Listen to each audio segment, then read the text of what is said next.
Boleh dijelasin dulu gak? Apa itu Dewan Kuliner dan kapan dibentuknya? Dewan ini lahir bukan untuk trying to step on anyone's toes, tapi mencoba untuk mengagregasi atau menjadi wadah semua kepentingan di sektor dan menjadi jembatan antara para pelaku, baik itu akademisi, bisnis, komunitas, media, dan government. Banyak terjadi public discussion yang melibatkan banyak sekali pelaku sektor dari berbagai subsektor. Di situlah kita berkumpul semuanya. Ketika lu ditanya apa sih masakan Indonesia, lu jawab adalah produk. Sate, soto, rendang, gado-gado, dan nasi goreng. Kenapa itu? Karena itu paling gampang. Padahal sebenarnya ada definisi yang cukup penting adalah dalam kerangka budaya. So where are we now di Michelin itu? Rumor itu start dari 2-3 tahun lalu. Gue ingat gue lagi setup podcast. Lu tau gak Michelin mau masuk ini itu. 5 years later and not Michelin.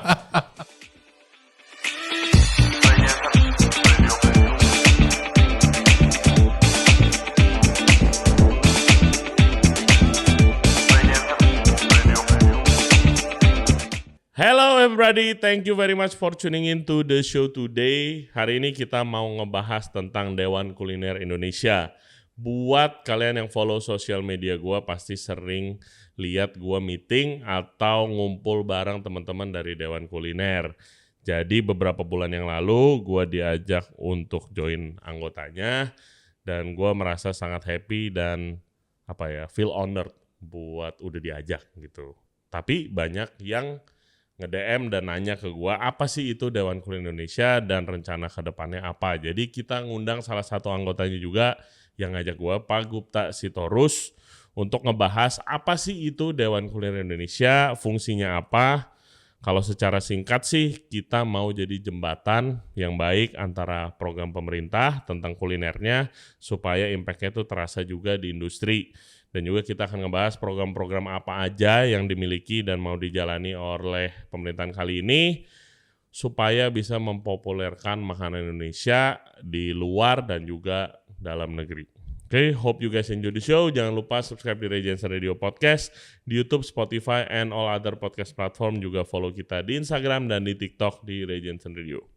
Please welcome Pak Gupta Sitorus dari Dewan Kuliner Indonesia. Enjoy the show. Oke guys, ini podcast yang ditunggu-tunggu. Kapan mau podcast soal Dewan Kuliner Chef Ray? Ini dia akhirnya. Nanti kita kasih tahu alasannya kenapa baru podcast sekarang. Nah, di sini ada salah satu presidium Dewan Kuliner Indonesia. Untuk perkenalannya sangat panjang. Tadi sih mau dipanggilnya sebagai penggiat kuliner, ya kan? Tapi dia adalah seorang restauranter. Ini beberapa bisnisnya mungkin nggak semua. Tambahin gue kalau misalnya gue kurang. Ada library, coffee shop, Michelor, itu di Blok M. And we're opening another one. Apa? Michelor.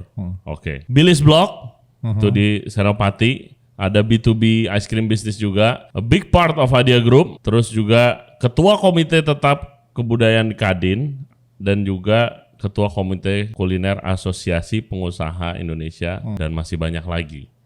Ya, welcome to the show. Thanks Ray, thanks for having me. Ini podcast yang ditunggu-tunggu sama listener. Beneran.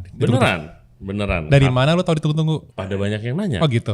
Kalau ketemu dan bukan listener, gue deg-degan soalnya. Bukan listener aja, tapi kayak teman-teman industri juga. Right. Soalnya kayaknya emang perlu dijelasin sih. Itu Dewan Kuliner itu apa? Gue di sini kan sebagai salah satu presidium juga Dewan Kuliner Indonesia, tapi gue di sini kayaknya di podcast ini specifically bakal persepsi gue harus sebagai orang industri aja yang penasaran apa sih itu dan Dewan Kuliner dan juga program-program kedepannya bakal ngapain sih kita gitu. Oke, boleh dijelasin dulu gak? Apa itu Dewan Kuliner dan kapan dibentuknya? Oke. Mungkin let's step back a bit for a while ya. Jadi kenapa ini lahir? Sebenarnya pemikiran ini udah cukup lama ya kita incubate. Baik kita termasuk teman-teman ya, not only me. Ini adalah sebuah pemikiran bersama. I think the discussion itu udah mulai muncul sejak 15 years ago. Oke. 15 tahun yang lalu. Ketika kita punya satu concern di mana kalau kita ngomongin kuliner ini sebagai satu subsektor di industri kreatif, kontribusinya ke PDB itu cukup besar, sangat besar malah gitu. Sorry. PDB apa? Pemasukan negara lah gitu. Pemasukan negara. Iya, lo harus pakai common folk term kan. Orang biasa kita orang industri. Iya, pokoknya kontribusi terhadap pemasukan negaranya. Sektor kuliner Iya. dalam sektor industri kreatif itu cukup besar gitu kan ya, dibandingkan dengan, not trying to compare tapi that's the reality. Namun tidak ada satu lembaga yang mencoba menjadi wadah atau platform lah buat para pelaku ini menjadi bridging antara para stakeholder dengan pemerintah, dengan semua konstituen dan ABCM dan lain-lainnya.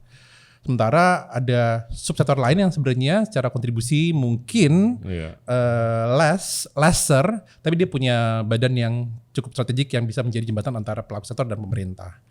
We've been incubating that thought since God knows how long. Not until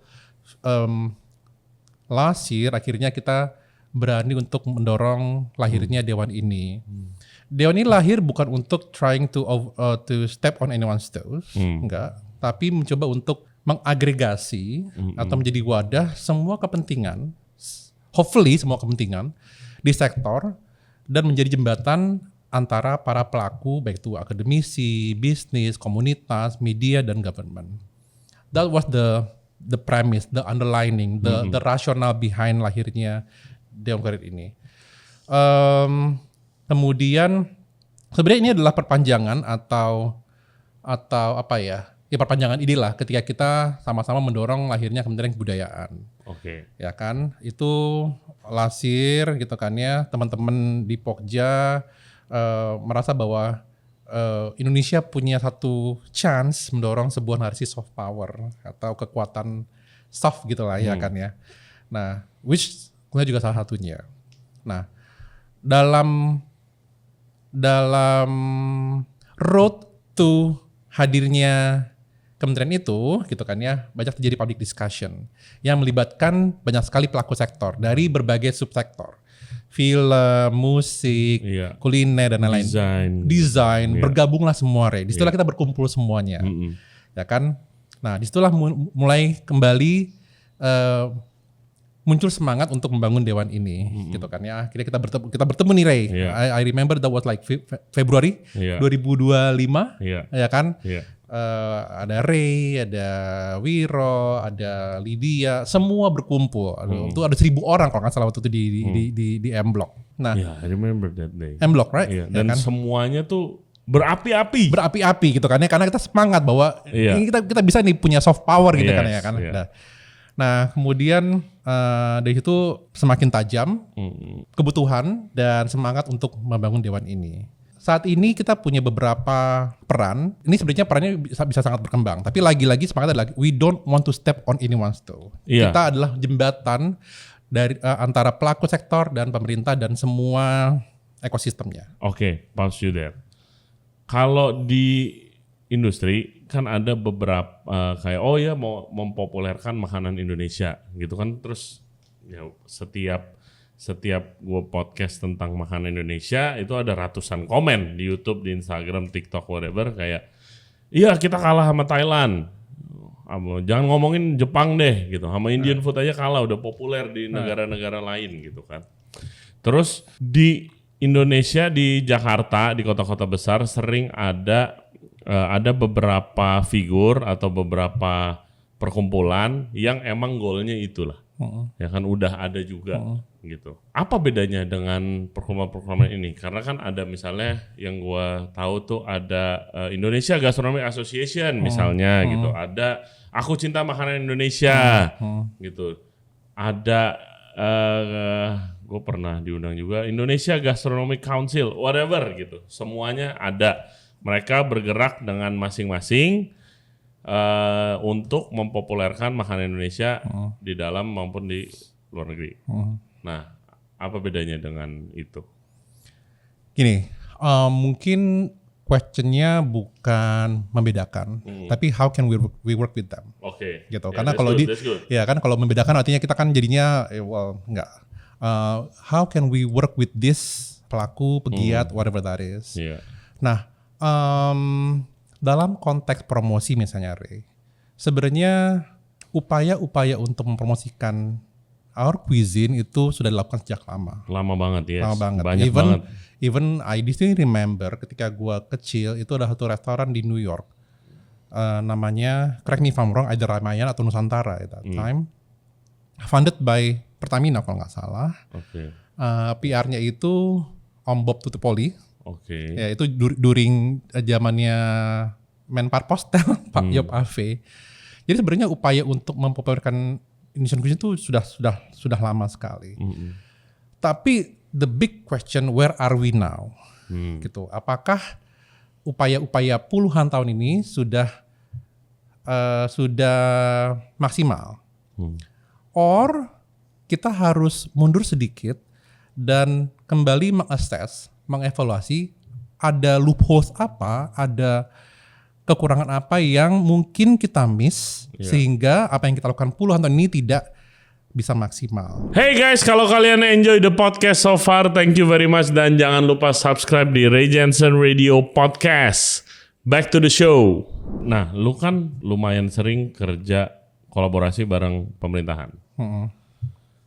Kalau dari kacamata lu, dan ini pertanyaan industri, kenapa sih? Oke. Pertama dulu, sebelum itu nanti lu jawab itu. Tapi sebelumnya, apakah dari zaman dulu sebenarnya pemerintah Indonesia tuh ngeliat kulineri dan gastronomi itu sebagai aset gak sih yang bisa dipakai untuk jualan ke luar negeri? Apa baru sekarang ini begitu lihat Korea sama Thailand baru pakai? Sebenarnya, to answer your question dulu yang terakhir. Apakah our government melihat ini sebagai aset? Tentu. Karena secara faktual, secara realistisnya memang kuliner seringkali digunakan sebagai amunisi ketika kita melakukan namanya diplomasi budaya atau diplomasi kuliner. Gitu kan, ya. Itu selalu tuh gitu kan, ya. Tapi understanding itu aset sama how to use the asset is two different thing. Setuju. Right, gitu kan, ya. Nah, seringkali belajar di negara lain tuh bisa menjadi sebuah taktik yang bisa kita lakukan. Ya kan? Belajar dari Jepang dulu ya. Kita Jepang dulu nih ya. Nanti banyak ada use case lain negara lain. Jepang itu punya historical relationship dengan Indonesia yang cukup menarik ya dinamikanya ya. Dulu sebagai penjajah, kemudian apa dan apa. I still remember tahun 1974 ada sebuah peristiwa yang cukup menarik namanya peristiwa Malari. Tahu nggak Malari? Enggak. Di mana ada riot besar-besaran di Jakarta menolak kedatangan Perdana Menteri Jepang ke Jakarta. Karena Jepang dianggap sebagai simbol asing, simbol influence asing, dan mungkin juga ada aspek emosional dan sentimental bahwa Jepang adalah penjajah. Iya. Tapi apa yang terjadi di early 80s, kita semua merayakan budaya Jepang. Gue baca Doraemon, gue nonton Voltus, gue nonton Mazinger Z. Gue baru buka restoran Jepang. Exactly. But dalam kurun waktu yang menurut gue cukup singkat, less than 10 years, kita udah berubah nih persepsi sama Jepang. Jepang menggunakan manga untuk menghilangkan sentimen itu, mendekatkan diri antara kita dan Jepang. Wow, iya ya. Siapa yang waktu kecil nggak baca? Exactly. Manga. Kemudian muncullah baru Jepang menggunakan konten, manga, game, video, barulah masuk makanan Jepang. Mungkin Om Will bikin hanamasa dan lain-lain gitu kan ya. Amerika juga begitu. Amerika juga menggunakan taktik dan approach yang sama. Dia masuk lewat Hollywood. Ya kan, film-filmnya kemudian Amerika menjadi lifestyle. Ya kan, kita lihat juga tahun 80-an Amerika menjadi Hollywood menjadi lifestyle yang juga terkait ke dalam kuliner. Happy Days, KFC, McDonald. Tapi yang datang dulu adalah lifestyle-nya. Apakah itu adalah strategi yang konkret dan diaplikasikan apa terjadi secara organik sih? Ada beberapa riset yang menunjukkan bahwa itu memang strategi yang dilakukan oleh pemerintahnya. Sama juga dengan Korea Selatan. Nah, kalau Korea Selatan mungkin karena udah zaman sekarang kali ya. Jadi mungkin archiving dan dokumentasinya lebih jelas. Dan it's obvious kalau lu nonton drama Korea atau apa. It's obvious. Ngapain adegan makannya banyak banget coy. Exactly. dan kita bisa lihat bahwa Korea Selatan pun juga menggunakan approach yang sama. Dia menggunakan konten dulu. Konten dalam artian adalah film, musik K-pop, baru ke kuliner. Ya kan? Karena apa yang kita bisa ambil dari sini sebenarnya adalah bahwa kita paham bahwa akuisisi customer di konten itu mungkin lebih mudah sebelum kuliner. Karena kuliner itu kayak gue nih, gue makan gitu kan ya. Gue suka, misalnya nih, I like pizza, tapi will I eat pizza on daily basis? Yeah. That's another question. Makanan itu harus menjadi lifestyle, menjadi budaya, ada kedekatan sentimental dan emosional. Nah, ini yang perlu kita bangun juga bersama-sama. Nah, to answer the question, apa yang apa yang bisa kita lakukan bersama adalah we need to have this understanding among stakeholder, among player, not only di kuliner tapi juga di pelaku lain juga, bahwa kita perlu punya satu ujung tombak nih. Ya kan, apa nih ujung tombak kita, konten kah atau apakah gitu kan ya, sebelum si kuliner masuk gitu kan ya. Tadi kalau kita ngomongin Korea Selatan, dalam semua K-popnya, bukan K-pop deh, dalam semua filmnya pasti ada adegan makan ramyun. Enggak semua sih, tapi mostly ada ramyun lah, kimchi lah, tteokbokki lah. Bahkan ada satu buku yang mereka bikin, I want to die but I want to eat tteokbokki first. Oh iya, ada. So pemahaman ini yang perlu kita miliki bersama di semua teman-teman pegiat dan pelaku sih, Ray. Podcast ini didukung oleh OCBC Premier Banking yang percaya bahwa ambisi itu semestinya tidak terbatas. Waktunya untuk grow your business, grow your wealth, and grow your lifestyle dengan beragam benefit dari OCBC Premier Banking. Oke, terus apakah Dewan Kuliner itu berada di bawah naungan salah satu kementerian yang ada? Oke, kita nggak punya cantelan. Ya. Jadi nggak ada direct. Kita independen, Okay. gitu kan ya. Tapi kita punya dewan pengawas dan dewan pembina. Okay. Di mana penting karena lagi-lagi adalah aspirasinya adalah dewan ini menjadi jembatan antara pelaku sektor dan pemerintah, gitu kan ya. Makanya kita udah sowan ke Pak Teguh kemarin, Bang Rifki, ya kan, Menekraf gitu kan ya, sebagai salah satu kementerian yang terkait juga. Betul. Kita juga sedang mendorong dengan Kemlu juga, kita juga lumayan dekat, dan kita juga akan mendorong komunikasi dengan another 4 kementerian yang kita anggap juga lumayan dekat dengan industri kuliner gitu kan ya. Dan kita juga punya Dewan Pembina Mbak Rayu Saraswati juga yang mewakili Ketua Komisi 7. Jadi dewan-dewan inilah yang membantu kita untuk menavigasi bagaimana kita bisa menjadi jembatan tadi itu, Re. Oke. Gitu. Kenapa selama ini, kalau menurut gue sebagai orang industri, selama ini programnya pemerintah itu nggak ada yang nyampe ke industri secara real gitu. Nggak tahu apakah gua dan circle-circle gua emang belum segitunya aja, jadi belum nyampe, belum kedengeran, atau emang fokusnya sebenarnya ke luar negeri dulu, bukan di dalam negeri. Ya itu kenapa kalau begitu? Contoh kayak misalnya yang program ini yang gua udah punya podcast ya, yang gua bisa mulai kedengeran itu Spice Up the World. Right. Contohnya menurut gua, again seperti program pemerintah mayoritas menurut gue yang berhubungan sama kuliner, program itu bagus banget, tapi eksekusinya itu gue nggak tahu gimana. Tapi intinya orang industri tuh nggak kedengeran akhirnya, dan akhirnya ya udah dilupakan sampai ada program baru. Gitu. Ini no offense ya. No. Oh, it's offensive. Okay, I cannot speak on behalf of government, of course. Right. That's one thing for sure. Tapi lagi-lagi gue sih berharap dengan adanya dewan ini deviasi atau gap itu bisa lebih kecil sih, Re. Gitu. Bahwa dengan saat ini kita punya 15 presidium, right? Di Dewan Kuliner yang mewakili masing-masing asosiasi. Kita punya Louis Tanuhadi mewakili IPBS, Indonesia Pastry Bakery Society dan APCA. Punya Vindex Tanker dan Rafael Basanto yang mewakili Chef Association. Punya Tria mewakili media, punya Lydia Tanot mewakili komunitas. Punya beberapa juga Freddy Ono mewakili business owner. Mungkin inilah yang bisa menjadi bukan silver bullet, bukan jawaban untuk semuanya, tapi bisa menjadi salah satu solusi bagaimana kita bisa mendekatkan pemerintah dan pelaku sektor. Gitu. Mungkin yang selama ini yang dibutuhkan, Re. Gitu. Dan juga kan penting untuk antar sektor. Betul. Yang seperti kayak Korea kan berarti it's clear si sektor sektor perfilman Betul. sama Makanya sektor kuliner gabung betul. nih. Cocok nih mereka Betul. gitu kan. Di Presidium juga ada Primo Rizky juga. Dia adalah direktur asosiasi desainer grafis. Yeah. Ya. I'm hoping lagi-lagi kenapa kita juga mengambil approach adalah Presidium gitu kan ya. Bukan ketua, anggota. Karena semangatnya adalah dewan ini adalah dewan yang egaliter, gitu kan ya, di mana semua itu adalah sejajar, gitu kan ya, dan ini adalah a living organization di mana semua bisa bergabung. Ya gue sangat berharap bahwa nantinya akan ada perwakilan dari semua subsektor. We work closely dan ini juga mungkin agak sedikit jumpy. Dari tadi yang gue bilang tadi Pokja Kebudayaan, akhirnya kita membentuk sebuah namanya Gado-Gado.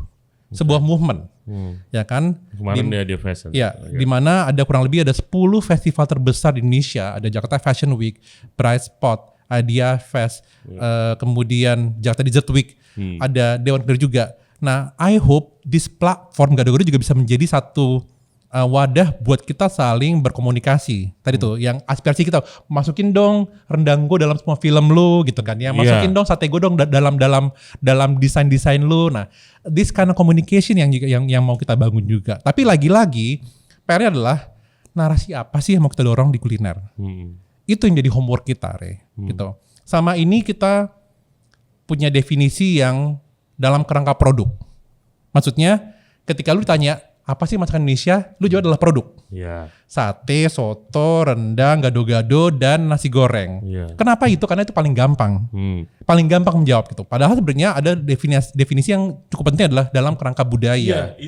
Itu waktu kita meeting soal itu. Jadi kita ada meeting tuh guys. Jadi ternyata negara-negara yang sudah oke nih program-program gastrodiplomasinya itu punya definisi yang sangat clear sih tentang makanan mereka tuh, cuisine of Thailand tuh apa sih? Betul. Cuisine of Australia tuh apa sih? Cuisine atau of Japan, Nordic Prancis. Manifesto misalnya. Iya, Nordic gitu. Jadi ada semua satu kalimat yang mengartikan dan mendefinisikan si makanan negara tersebut. Nah, Indonesia ternyata belum punya. Nah, ya itu dia. Gue bisa mengerti kenapa kita belum punya karena memang cukup kompleks. Iya. Gitu Terus kan ya. begitu coba yuk kita bikin pusing juga. Pusing. Tapi itu tadi gue bilang, ketika lu bilang produknya adalah definisi adalah 5 produk itu, ada satu region yang tidak terwakilkan. Iya. Gitu karena beberapa. Banyak. Lagi-lagi, tapi gue juga paham bahwa dalam konteks marketing kita harus punya namanya hero product. Iya. Betul kan ya? Gitu kan. Jadi memang harus ada produk-produk yang dijadikan sebagai hero atau gacoan lah gitu kan ya. That's very very common. Tapi lagi-lagi kalau dalam konteks marketing juga DNA, definisi itu adalah underline yang penting, yang harus kita jadikan sebagai satu fundamental, gitu. Nah inilah yang menjadi salah satu program penting Dewan Kuliner di tahun 2026, mendorong definisi apa itu makanan Indonesia. Hey everyone, gue mau ngasih tahu kalau Regensen Radio Podcast itu lagi kolaborasi dengan Famfrits Indonesia. Mereka adalah produsen kentang asal Belanda yang menyediakan berbagai macam produk kentang beku. Untuk info lebih lanjut, kalian bisa cek di Instagramnya di @famfritsindonesia atau kalian bisa ke websitenya di famfrits.com/en-asia. Is it fine kalau nggak semuanya ke highlight, right? Kayak kadang gue gini. Kadang gue tunggu dulu. Kadang gue kayak gila mau semuanya di highlight. Indonesia tuh besar banget dan sangat beragam.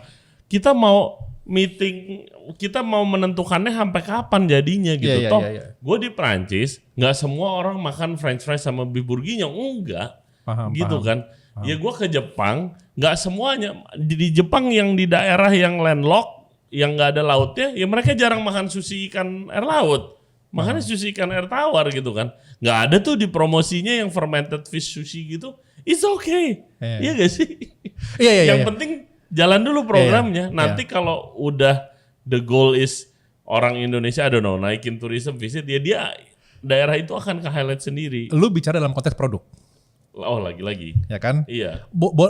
Bisa nggak sih produknya nggak semua di highlight? Bisa, sangat bisa. Lagi-lagi dalam konteks marketing itu memang harus, Ray. Nggak mungkin lu harus meng-highlight those 1,400 recipes. Ya kan? Tapi dalam konteks definisi, sebisa mungkin lagi-lagi ini I cannot gue nggak bisa define sekarang karena ini memang butuh kita duduk bersama untuk mendefine. Karena kalau definisi kan kita ngomongin masalah cooking teknik, bahan, rasa dan lain-lain, filosofi lah, kerangka budaya.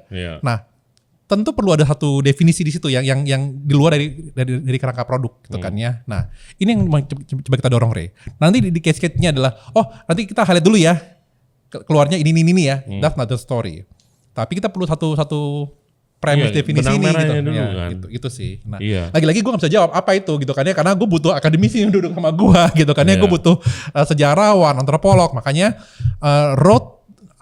tahun 2006 kita akan mendorong namanya Kongres Kuliner Indonesia. Di mana kita berharap semua pelaku sektor itu hadir, at least sepakat dengan definisi ini. Nah, road to Kongres kita akan banyak melakukan public outreach. Dengan antropolog, historian, budayawan, siapapun itulah gitu kan ya, untuk sama-sama mulai membangun premis-premis, riset-riset, diskusi-diskusi gitu kan ya, road to our Congress. Oke.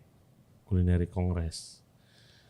Lu ngomong kongres begitu, ini correct me if I'm wrong, tapi gue keinget yang waktu kita ngumpul antar sektor itu lagi sih. I mean, gue duduk di situ. Ini orang-orang hebat semua lah, kan? Yang emang clearly sangat concern tentang budaya Indonesia di subsektor yang mereka mainin gitu kan, yang mereka lagi ada di situ.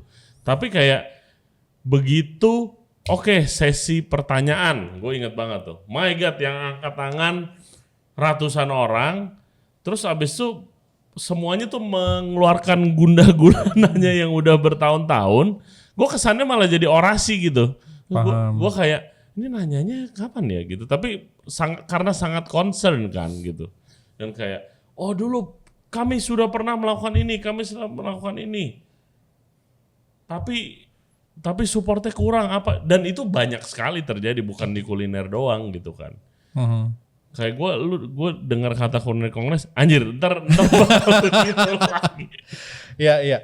Well, is it lu waktu lu ada di sana pada momen itu gimana? Lu berasanya gimana? Are you kayak berarti happy karena semangatnya ada, atau gimana nih? Ini orang mau diajak diskusi kok. Iya. Lagi-lagi again kita nggak mau menjadi satu platform yang jadi silver bullet atau solusi terhadap semua masalah, enggak. Tapi gue juga tidak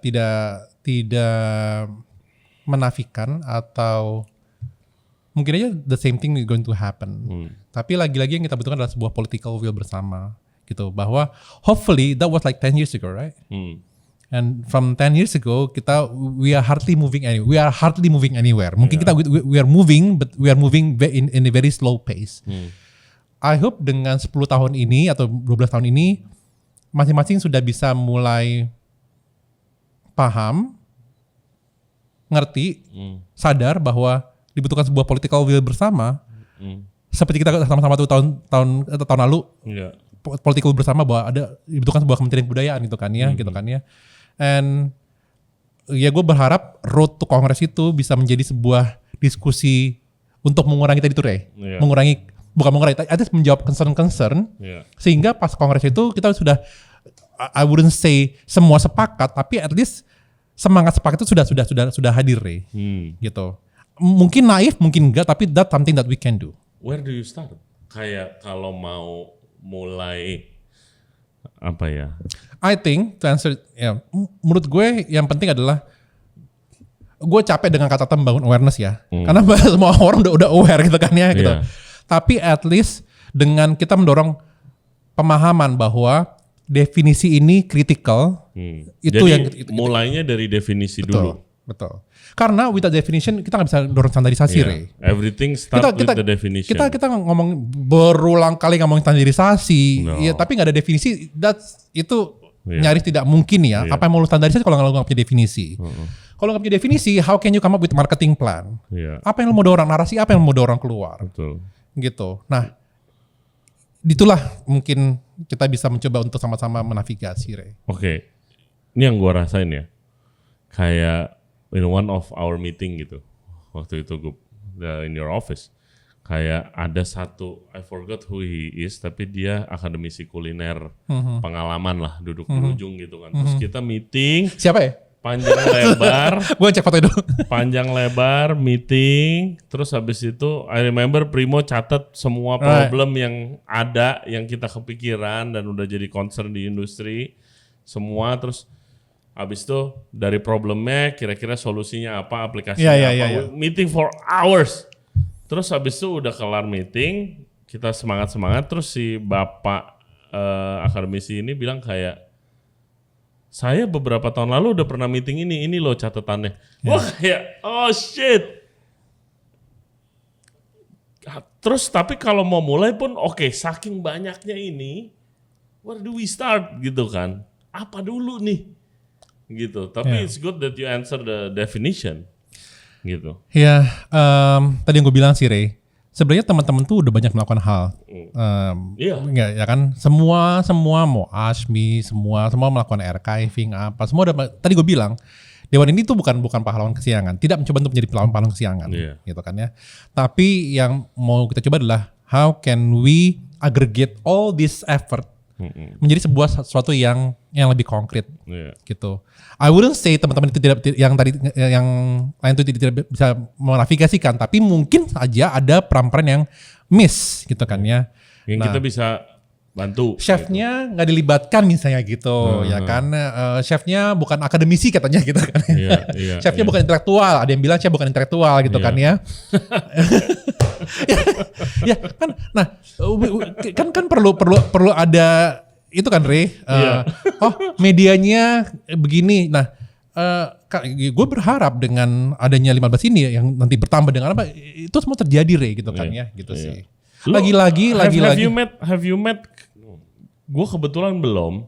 Gue udah ketemu salah satu founder of the group yang Indonesia Gastronomy Association. Kebetulan gue ketemu aja gitu di acara kuliner. She seems open to collaborate. Yes. Gitu loh. Dan gue sangat-sangat terharu ya bahwa I met Mbak Ria di IGC, terus juga beberapa pelaku lain juga, dan mereka punya semangat yang sama ternyata gitu kan ya. Jadi banyak Korea yang sebenarnya punya concern dan same spirit aja gitu kan ya. Tapi juga kita tidak bisa menutup mata bahwa juga ada yang mungkin punya different interests. Oh iya. Ya kan. Of course at the end of the day we cannot please everyone. Tapi for the sake of the industry, for the sake of sektor, seringkali ya kita harus put the sector interest first above our egos and personal ambition. Setuju, gitu. Gue setuju banget. Ya ini sih, maksud gue kayak salah satu bukti lah. Maksud gue ini kan orang-orang sibuk, orang-orang ribet semua. Exactly.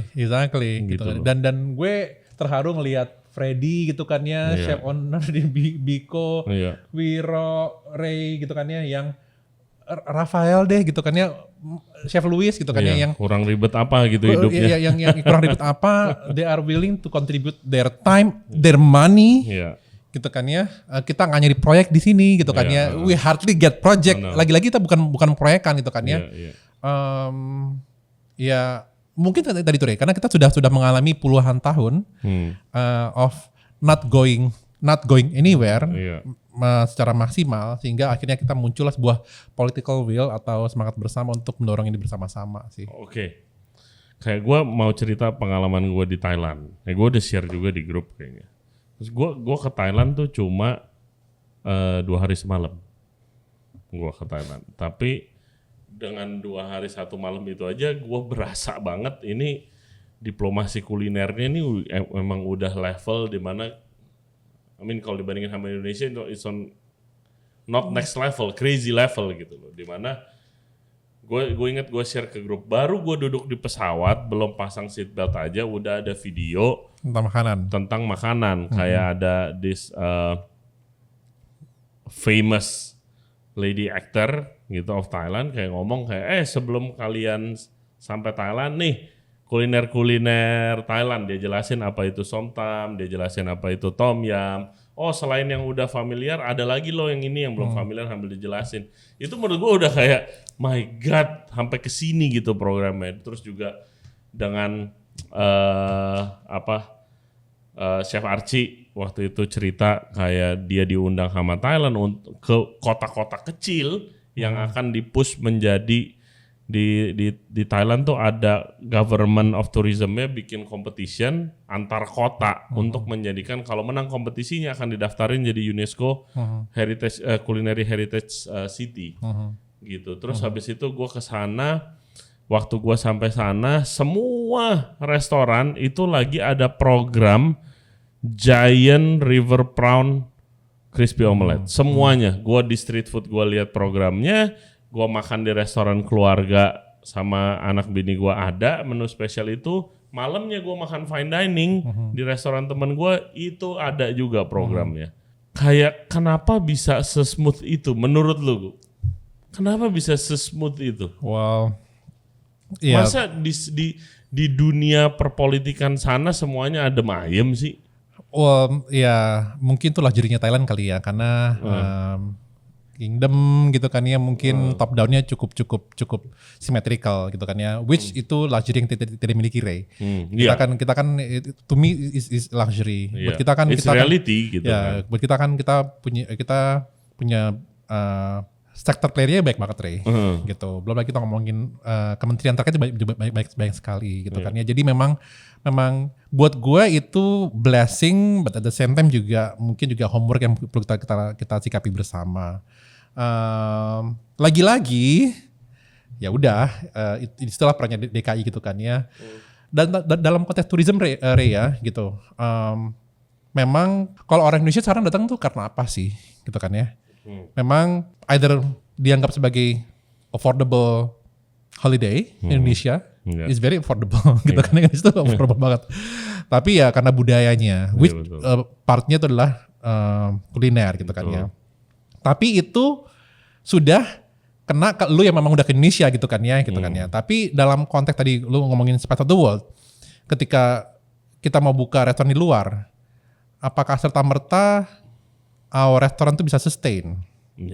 Ya, itu yang jadi homework. How can we make our cuisine sebagai lifestyle? Gitu. Caranya apa sih bikin lifestyle? Tadi gue bilang gitu kan ya memang lu harus masuk either musiknya. Dari mediumnya bukan langsung kulinernya. Betul. Gue setuju sih itu. Betul. Nah, sekarang kita aja lagi berdebat nih. Oke, kita sepakat ya. Kita akan nih di antara kami teman-teman di Gado-Gado ya. Kita sepakat ya, kita akan mendorong soft power Indonesianya via konten, which is adalah musik, film dan game gitu kan ya. Iya. Musik apaan, Ray? Which music yang you want to push, ya kan? Film apaan gitu kan ya. Muncul lah, musiknya dangdut, musiknya timur. Nah, ini aja kita masih mencoba untuk sama-sama mendesain. Tapi film perfilman Indonesia I think is way ahead of us. Oh iya. Kita udah ngomongin kalau ke luar negeri awareness and everything. Film tuh bisa jadi amunisi yang sangat luar biasa gitu kan. Tapi lagi-lagi how do you want to portray our movie industry gitu kan ya. Apakah perlu di-define atau enggak? Itu juga perlu another discussion. Apakah apakah mau jadi drama powerhouse atau horror powerhouse gitu kan ya, yang sebenarnya sudah mulai terbangun juga. Nah, itu yang perlu kita sama-sama sepakati juga di antara semua pelaku subsektor dan pemerintah juga. Gitu. Jangan sampai kita udah semangat nih bikin paper soft power gitu kan ya, tapi ternyata yang ini itu nggak terpikirkan dengan baik gitu kan ya gitu. Terus kalau misalnya you got all the power, kalau untuk ngeberesin nih gastrodiplomasi dan kuliner, what will you do? Kayak the first thing that you do after kalau after definisi itu udah ada ya. Terus you get get all the power. Apa yang lu mau ubah gitu? Standarisasi, Ray. Karena dampak itu besar sekali, Ray.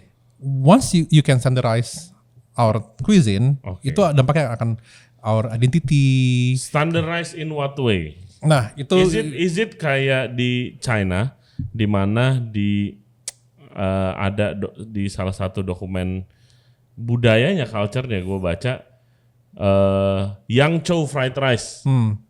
Ya, itu komponennya harus A B C D E K kalau nggak ada, lu nggak boleh Betul. put yang chow fried rice di Betul. menu. Betul. Gitu. Nah, Itu definisi, maksudnya standarisasi seperti itu Iya. atau standarisasi misalnya hygiene atau apa? I think both.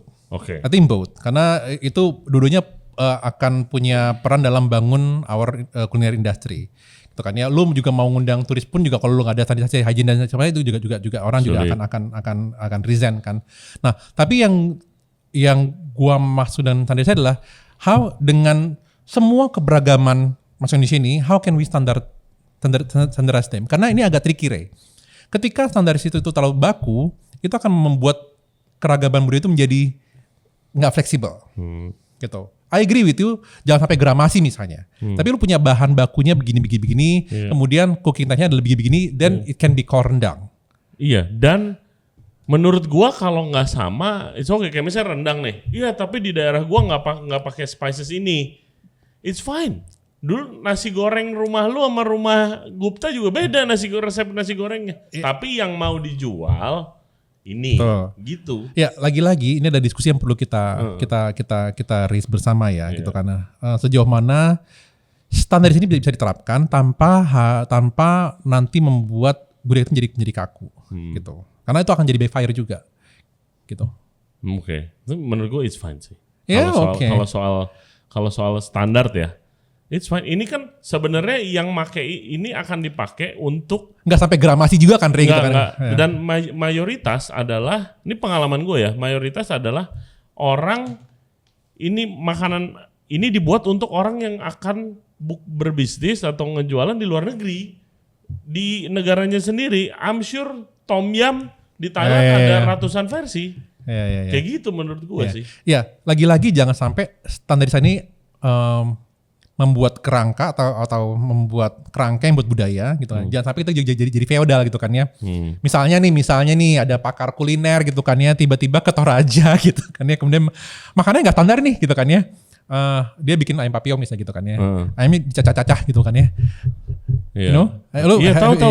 Cacah-cacah tulangnya semua tuh jadi kecil-kecil kan ya. kecil. Sehingga lu sulit banget untuk memisahkan ayam dan dagingnya dan tulangnya. Oh ini nggak standar nih, lu harus motongnya harus by ini ya. Padahal bukan itu budaya bukan itu budaya. Lu jadi feodal gitu kan. Lu ngapain datang ke sebuah wilayah kemudian lu itu salah. Lu jadi kayak menerapkan your standard to their culture gitu kan ya. Itu juga we want to avoid that kind of thing. Oh iya, gitu. of course. Tapi menurut gua itu ya gue setuju sih harus dilakukan. Tapi itu buat yang untuk keluar negeri di negara sendiri you can do whatever you want. It's always been like that. There's a million way to cook tom yum, million way to cook fried rice. Tapi buat this debate akan terjadi ketika kita road to kongres kuliner ya. Tapi ketika Gupta mau buka restoran Thailand di Paris, resep tom yumnya harus seperti itu. Iya. Gitu gak sih? Iya. Bener gak sih kalau dilihat dari sejarah? Gue nanya sama lu deh. Kalau misalnya gue pakai bumbu instan di rendang gue di Ketenjong di Paris, is it okay or not?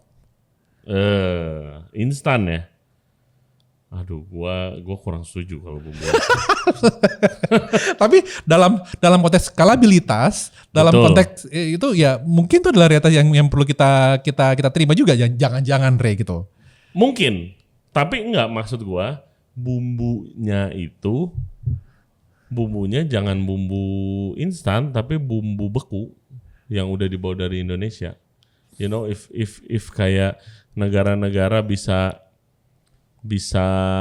retort, bisa kayak ngirim, I don't know, kimchi is imported gitu. Kayak kenapa kita nggak bisa? Tapi I think itu mungkin naif ya kalau dari gue yang kayak mau. No, I change my mind. Gue sering banget kok masak tom yum pakai bumbu. There you go. Iya kan. Asal nggak kayak yang kemarin tuh kejadian di US bikin malu, dicap karsinogenik semua bumbu Indonesia. Kalau itu bikin malu. Gue keinget itunya loh gitu. Tapi kalau bumbu instan, I think it's fine buat lebih membangun logistika gitu kan, juga membangun kedekatan antara si future consumer sama si produk kita juga ya. Betul.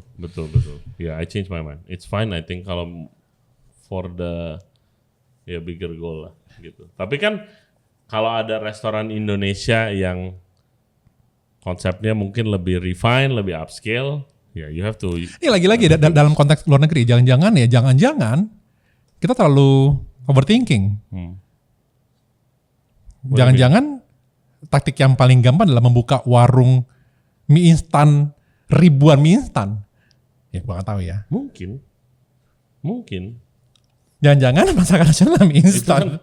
Sudah dicintai seluruh dunia. Ya kan? Iya. Ya kan? Ya di warung itu lu bisa masukin tempe gorengnya apa, tapi warung sebagai premis itu bisa jadi something yang direplikasi itu kan, itu Iya betul. nggak kompleks gitu kan ya. Ya kita nggak tahu ya. Kalau program itu harus biasanya turun dari pemerintahan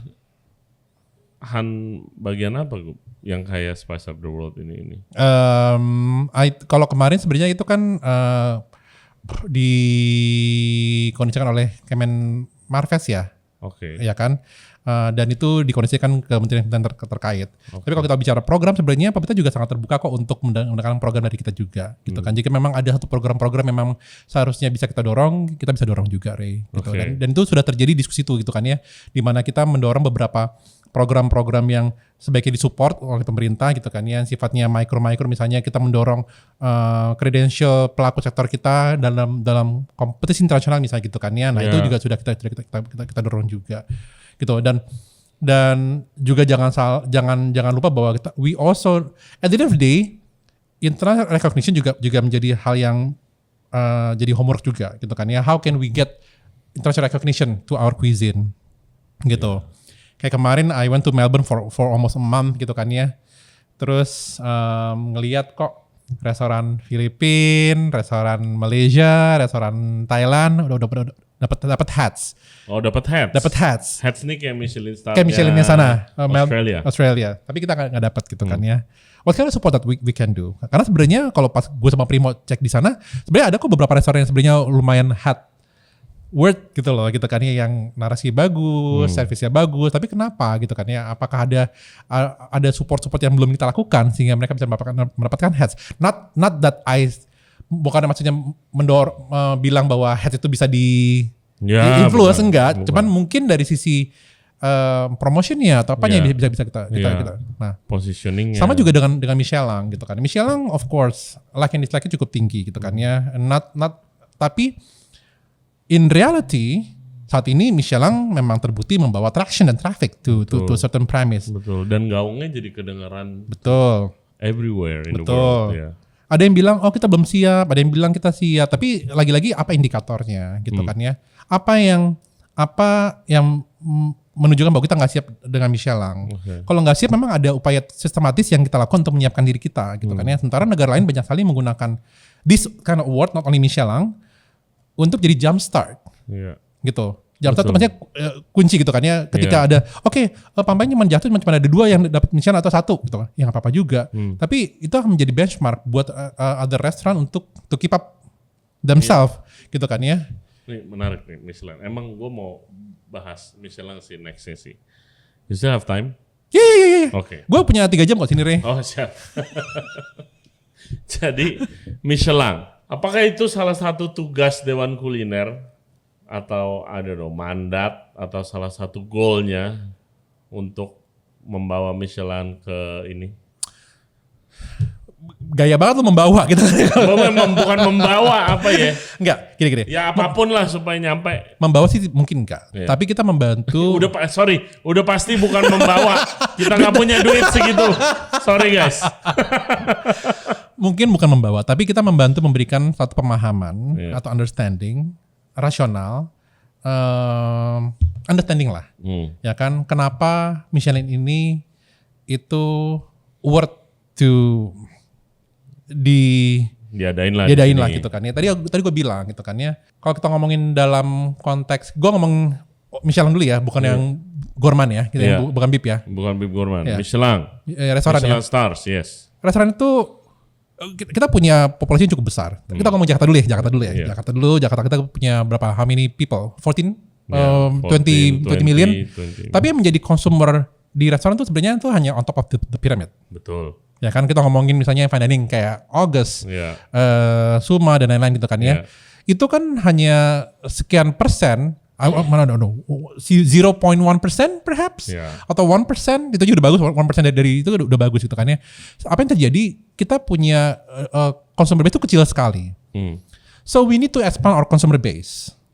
Kemana sih consumer base kita gitu kan? Oke lah, kita bisa consumer base kita bisa dilempar ke other city, bisa Bandung dan segala macamnya. Tapi sebenarnya yang juga perlu kita sasar adalah those who can afford that adalah yang di luar negara kita gitu kan ya. Betul. Ya kan, kita ngomongin Singapura yang paling deket, KL dan lain-lain gitu kan ya, atau Manila gitu kan ya. Nah, most of the time this kind of award matters. Gitu, mau 50 best, mau Michelin, mau Hats di Australia. Agree. Nah, gitu. Nanti ujungnya ternyata Gideon biasa bodo amat, tapi itu bisa membawa traction ke tempat gue gitu kan ya, dan and we need that as an industry gitu. Setuju, gue sangat setuju. Dan lagi-lagi ketika dibilang nggak siap, apa yang nggak siap? Apa indikatornya gitu kan ya?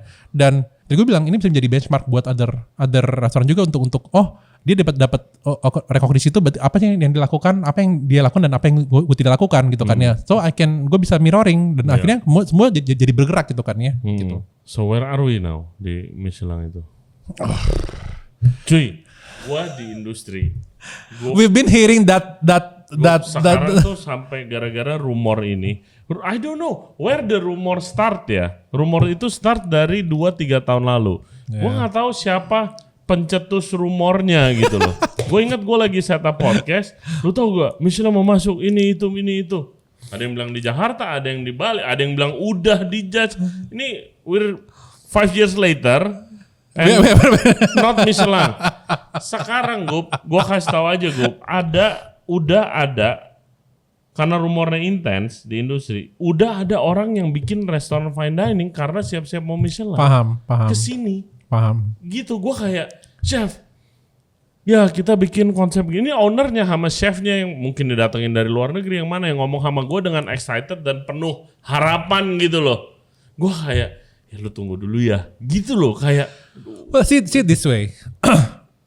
Whoever started the rumor, at least akhirnya bisa menggerakkan kita pelaku sektor. Oke.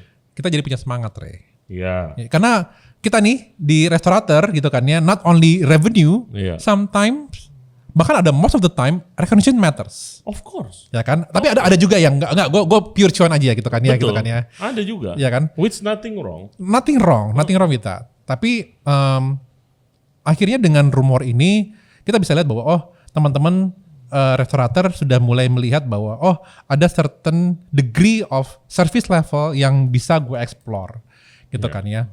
Yang akhirnya kemudian ada triple effect ini, maksudnya ujung-ujungnya 50 best misalnya gitu kan ya. Nah,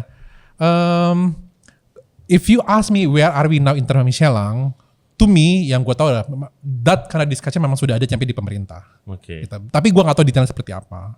Gitu. I'm just hoping lagi-lagi mau apapun tuh Ray, mau Michelin, mau Best 50, mau apapun itu, selama dia punya kontribusi yang signifikan terhadap sektor, I'm going to support.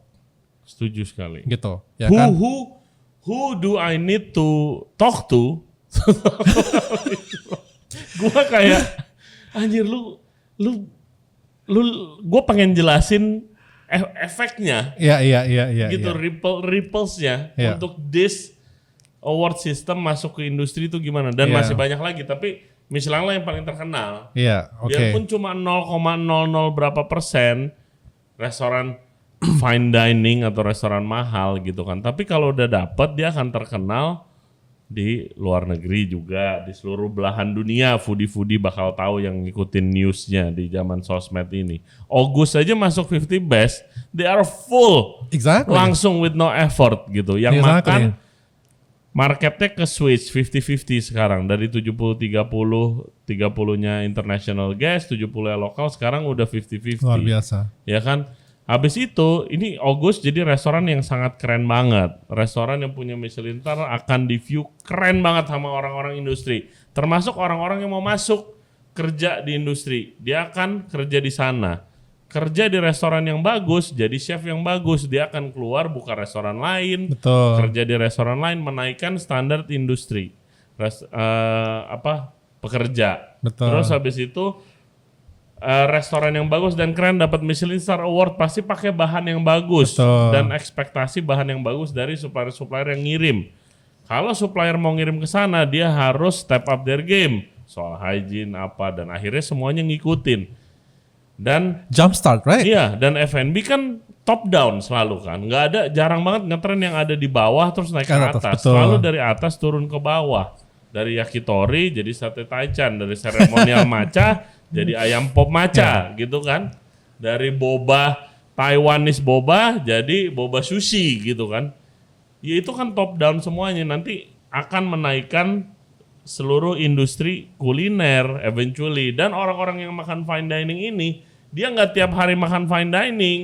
Ke Indonesia nggak cuma pergi makan di restoran fine dining gua terus pulang, nggak begitu. Dia akan bikin food trip, mungkin ke kota lain, mungkin di Jakarta Agree. dia bikin dari street food sampai Agree. fine dining. Jadi semuanya dapat gitu Agree. dengan this thing. Gua nggak tahu gua harus ngomong ini ke siapa lagi Oke. gitu loh. Iya, ini PR kita sih Ray. Iya. Ya, PR kita di Presidium dan Lucky Us kita cukup punya akses yang cukup dekat dengan pemerintah. Iya. Tapi kalau dalam konteks ini memang mungkin Kemenpar menjadi satu kementerian yang paling terkait ya Ray ya. Karena ini kita ngomongin masalah attraction turis kan ke kita gitu kan ya. Nanti juga ada Kemenekraf, mungkin juga tadi ngomongin supply chain ke Kemendak dan ke Kemenperin gitu kan ya. Dan juga mungkin Kemlu juga gitu kan ya. Jadi pemahaman ini yang perlu kita bangun di which I think mereka sudah paham. Tapi mungkin kita perlu bikin lebih simetris lagi di semua eselon-eselonnya gitu kan ya. Jadi ini PR kita bersama sih Ray. Yeah. With that being said, kan kemarin negara tetangga Malaysia, right, and Filipina bentar lagi juga itu Malaysia kan ya. Michelin Star. Iya. Tapi I have to say gue kayak, karena kan di industri ini ada juga yang berpendapat kayak oke, Indonesia belum ready lah gitu dari segala mungkin alasan, banyak alasan lah, hygiene whatever gitu segala macam. Yang biasanya kalau gua sih gue bisa counter gitu. Ya lu makanan Thailand hygiene-nya bersih, street food itu di Bangkok, lu udah ke kota kecil belum? Gua nggak yakin hygiene-nya sama seperti Bangkok gitu kan. Which is fine gitu loh. Terus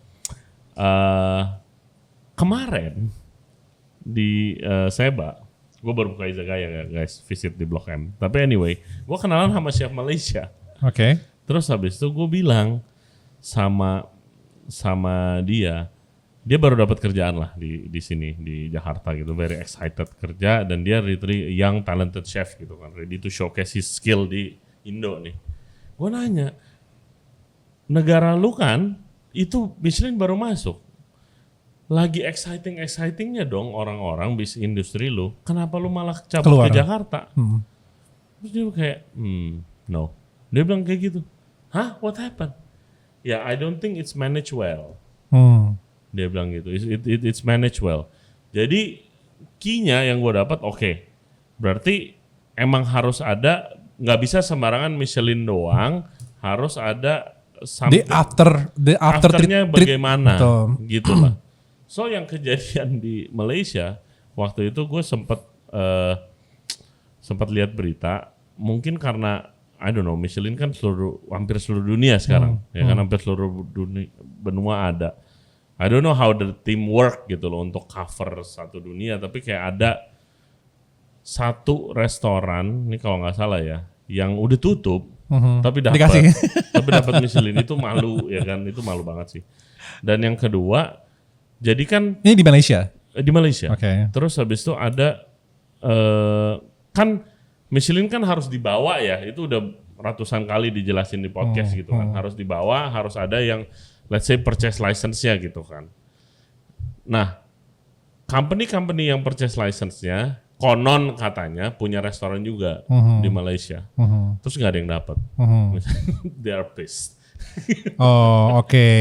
Itu kalau itu gue ketawa sih, gila itu screwed up di mananya ya men gitu. Tapi kayak karena banyak hal-hal kecil begini, jadi gaung Michelin itu dan efeknya bunyinya nggak disupport oleh sektor gitu kan iya, ya. Betul. Iya, Makanya it's a big thing. Kayak lu baru masuk Michelin Star, lu chef muda, terus lu pindah negara, itu rada unik menurut gua. Lagi-lagi managing how they manage their IP is beyond our control. Oh iya dong. Ya, tapi again, jika ada satu ruang di mana kita bisa memberikan masukan, of course kita we will be more than happy to provide that gitu. Karena tadi case bahwa dia ngasih bintang ke restoran yang tutup tuh buat gue sih is a joke. Tapi lagi-lagi bicara tentang IP atau award yang paling bangun traction, again we cannot avoid that Michelin is iya. Kedua juga sebenarnya kalaupun bukan star adalah Bib Gourmand sebenarnya bisa jadi acuan juga gitu kan ya. Dan gue percaya juga kemampuan kita bagaimana kita bisa menggunakan ini sebagai bahan promosi kok. We are very good in that. Gitu. We are very good in that. Nggak punya barang aja bisa dipromosiin, Ray. Apalagi punya barangnya gitu kan ya gitu. Dan again jangan lupa bahwa kita bukan hanya Jakarta, kita punya Bali juga. Yang sebenarnya juga itu menjadi melting pot dunia sebenarnya gitu kan ya. Jadi mungkin agak sedikit berbeda dengan Malaysia atau KL, di mana Bali itu menjadi satu pedestal atau region yang bisa amplify anything. Semua orang di Sumber itu ngumpul di situ, gitu. Jadi itu aja udah menjadi kayak satu PR gratisan dari turis gitu kan ya, gitu. Nah itu sih buat gua. Jadi not only di ujungnya, how can we make sure bahwa this thing is credible, which we can assist on that particular thing, but on the promotion, I think kita juga I think we have capability in that particular area lah. Oke. Exciting times. Jadi first recap nih guys ya. Kita nggak directly terikat sama kementerian siapapun, Dewan Kuliner. Goal kita bukan untuk menggurui atau mendahului stepping on anyone's toes dan ngeklaim ini proyek kita gitu, di mana proyek teman-temannya ada yang udah berjalan, bahkan kayak contohnya kemarin Chef Degan yang udah punya jalan belasan tahun dengan biaya sendiri dan koneksi sendiri, masak di Eropa sekali di Belanda di Jerman. Kita kenalin kan. Iya. Kayak untuk supaya dikenalin lah. Dia udah kenal lah. Cuman kita jembatani. Kita jembatani, kita arrange supaya bisa beberapa, bukan Chef Degan doang, beberapa bisa pitching, bisa mendapatkan support proper, dan jadi pemerintah terkait bisa lebih familiar dengan programnya secara detail, kayak gitulah. Ini kemarin juga Chef Louis yang berangkat juga di World Gelato Competition juga, gitu kan ya. Kita nggak tahu seperti apa, cuman Chef Louis juga kita jembatani ketemu dengan Kemlu, Kemenecraft juga. I'm hoping ada support juga yang bisa diberikan oleh pemerintah juga terhadap ini, karena Chef Louis berangkat pakai uang sendiri. Iya, biasanya begitu. Dan the first mission itu definisi, ya kan, and standarisasi. Kemudian dari situ kita juga jadi punya kemampuan untuk melindungi kekayaan kita juga, Ray. Iya, gitu. Betul. Dan ya yang terakhir, hopefully Michelin segera. Amin, Ray. Stay tune. Gup, thank you banget buat waktunya. Thank you, Ray. Thank you for having me. Always fun talking to you. Semoga sukses di proyek-proyek lu semuanya. I know you have so many projects. And ya semoga apa yang kita lakukan di sini Dewan Kuliner Indonesia bisa berdampak positif lah gitu. Amin, Ray. Thank you. Oke guys, thank you very much buat yang udah nonton, yang udah dengerin podcast kita kali ini Hama Gupta soal Dewan Kuliner Indonesia. Untuk informasi lebih lanjut mungkin bisa follow Instagramnya di mana, Gup? Dewan Kuliner Indonesia. Dewan Kuliner Indonesia, atau bisa DM gua kalau mau nanya, DM Gupta, dan Dewan Presidiumnya banyak banget tuh, nanti 15 orang. 15 orang, kalian bisa DM tuh kalau mau nanya. Terus juga check out Library, Michelor, Billy's Blog, yang butuh ice cream ada juga, and all Adia Group, restorannya banyak banget. Bake berbuka di Gunawarman. Yes, Bake itu gue belum coba, tapi you should. Let me invite you. Oke, gue sukses selalu. Semoga proyek-proyek lu semuanya lancar. Thanks, Ray. Thank you semuanya. Oke guys, dan seperti biasa jangan lupa subscribe di Regency Radio Podcast di YouTube, Spotify, and all other podcast platform. Juga follow di Instagram dan di TikTok di Regency Radio. And last but not least, thank you very much buat para sponsor dan kolaborators kita di podcast kali ini. Ada Farmfresh Indonesia. Untuk info lebih lanjut kalian bisa cek Instagramnya di @farmfreshindonesia atau ke website di farmfresh.com/en-asia. Dan juga untuk OCBC, waktunya untuk grow your business, grow your wealth, and grow your lifestyle dengan beragam benefit dari OCBC Premier Banking. Thank you very much. We'll see you next time. Bye-bye.